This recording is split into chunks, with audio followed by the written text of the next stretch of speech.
Hello, hello, hi, folks. Happy Thursday. In hopes that you squeezed more out of your day than the day squeezed out of you. Welcome, welcome. Good to see you tonight. I know I'm going a little bit earlier these nights. I'm getting used to that. I appreciate you guys giving me some love on that. I appreciate. Got a good one for you tonight. Again, a good one. So, have you ever thought about that you have an outstanding debt or bill um, with nature? Now, before you get weird on me, I'm not talking about Mother Nature. I'm talking about, this is a piece of paper from my gum. Um, I'm not talking about nature. I'm talking about the universe, the nature, just nature, right? Have you ever thought about, oh, maybe I have an overdue bill from nature, right? So what does that mean? Like, what does that even mean? Well, let me give you this example.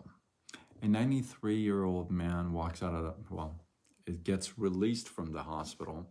Let's call it after COVID. And he's about to get released, and obviously very excited. Family super excited. They're all stoked. And they come up to him and they say, you know what?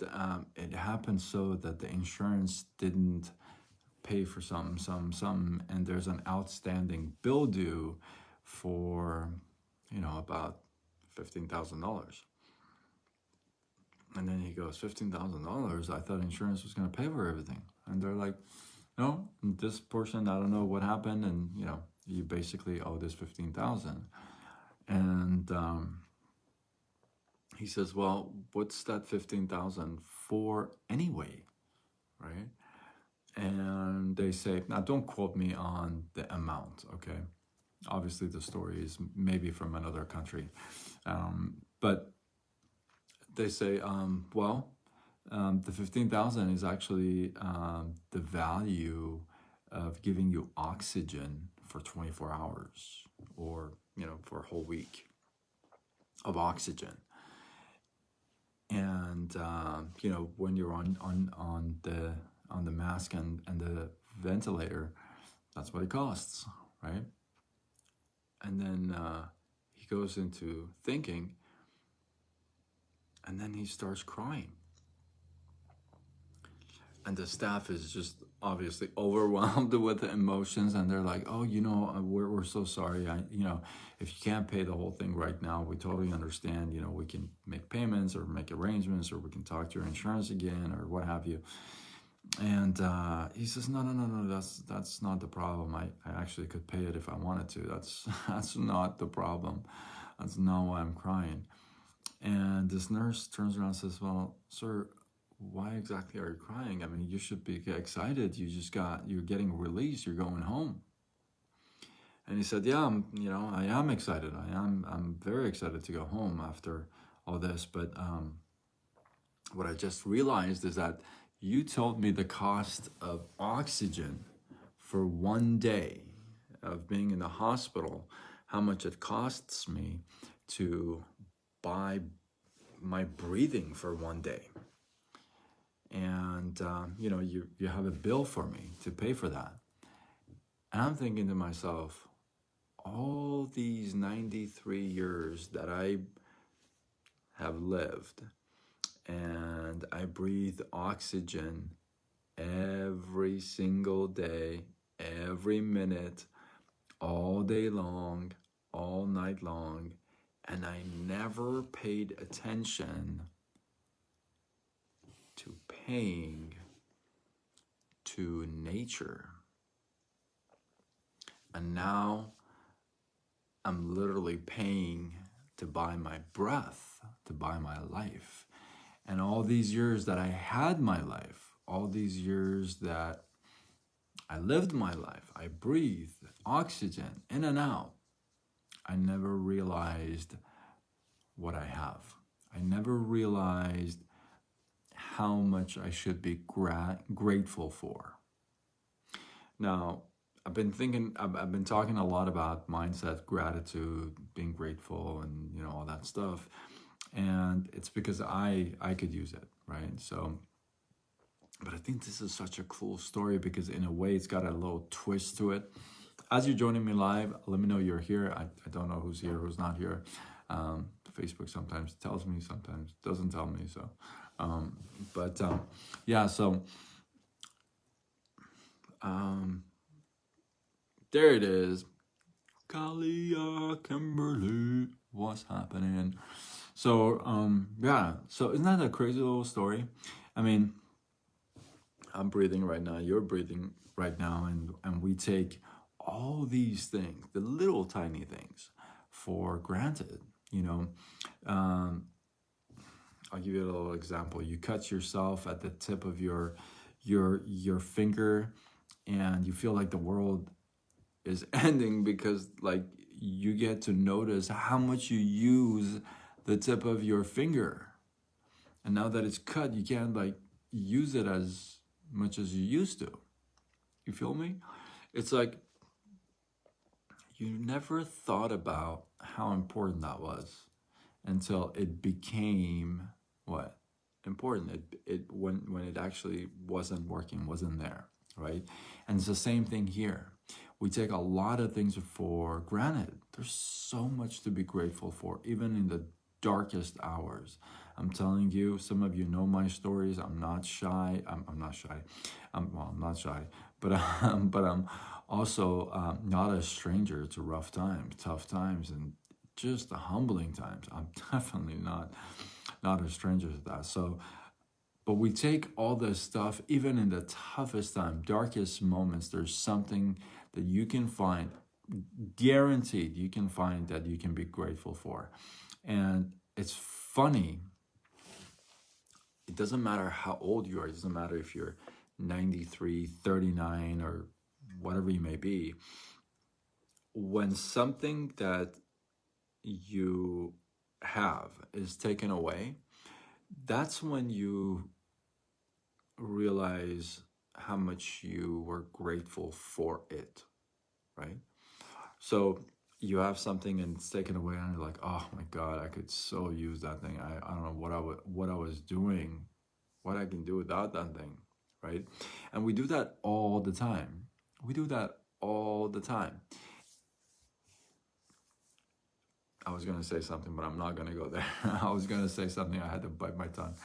But because this is a happy one. This is a happy one, right? But we do that all the time. We do that all the time.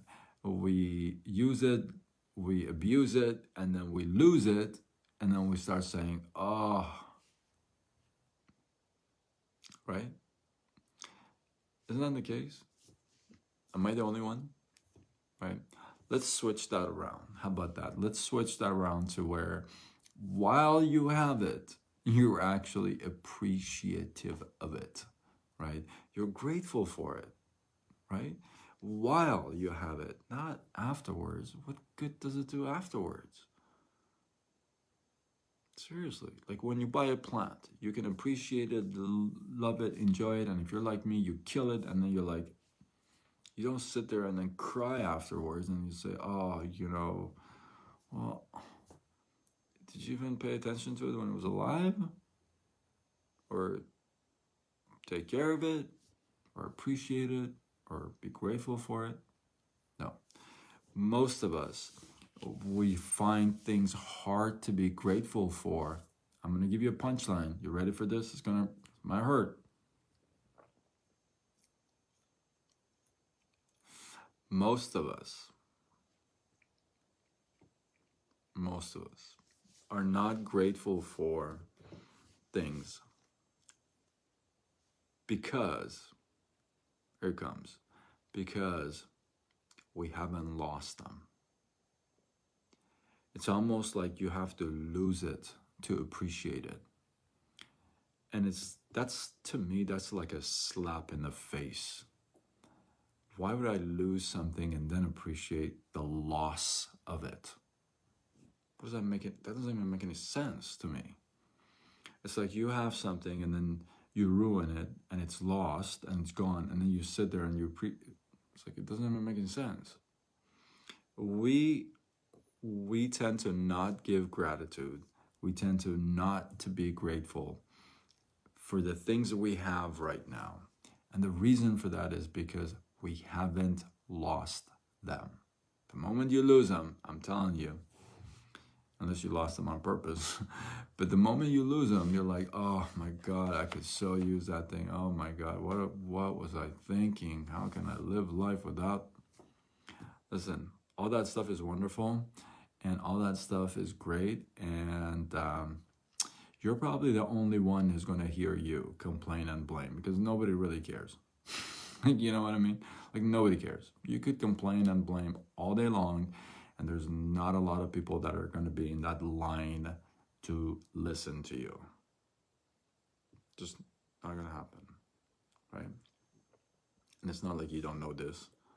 You know this, right? Listen, you don't want to be there for other people when they sit there and complain to you, do you? No. You want to get the heck out of that scene. Guess what? Other people are the same way. So the time to be grateful, right? The time to be grateful, the time to be appreciative is don't forget when you have it. It's like simple. You get up, you have your health, you can walk, you can talk, you can hear, you can do this, you can do that. Hey, thank you. I'm really grateful for that. I mean, it's really like that simple. Why would you wait until you lose it and then give this sob story and start saying, oh my God, I shoulda, coulda, woulda. Don't make no sense. Don't make no sense. Hey, you got something in your life, you appreciate it, you love it, you got someone in your life, you appreciate it, you love them. You tell them that. That's like when to be grateful, right? That's like when to be grateful. You got a dog, you got a cat, you got a car, you got a, I don't know, whatever. You're grateful. You're grateful for your health. You're grateful that you can walk, you can eat, you can, I don't know, whatever you're grateful for. I mean, we could go on thousands and thousands of stuff. But the moment that the time to be grateful for them is when you have them. Don't be reminded of the stuff you've lost in order to come back and be grateful again. Thank you. I appreciate you joining. I appreciate you. So this is important. Like gratitude is not like brain surgery. You know what I mean? It's like, oh, thank you. You know what? I'm so grateful for that. I mean, that's like really that simple, right? And like I said, the beginning of the story, if you haven't caught it, catch it, because that'll make more sense. But you know, we take that stuff for granted, and it comes back and bites us. Places where we don't like to be bit, you know. So hopefully you got some love, some inspiration, some value from this. Collie Kimberly, thank you for joining me. I appreciate you. Thank you. If you feel like you got some value, some love, you want to share that, tag a couple people, share it on your wall, do what you got to do, spread the love. I always want to know about your feedback. Hey, let me know about a story that you may have, that you lost something and then you realize, oh gosh, the next time I get this thing, I am so appreciative of it. If you got anything like that, if you got any story like that, which I'm pretty sure you do, drop it in the comments below. Let this feed grow. I appreciate you guys. And if you share, you show that you care. And until tomorrow, where we do it all over again. Much love.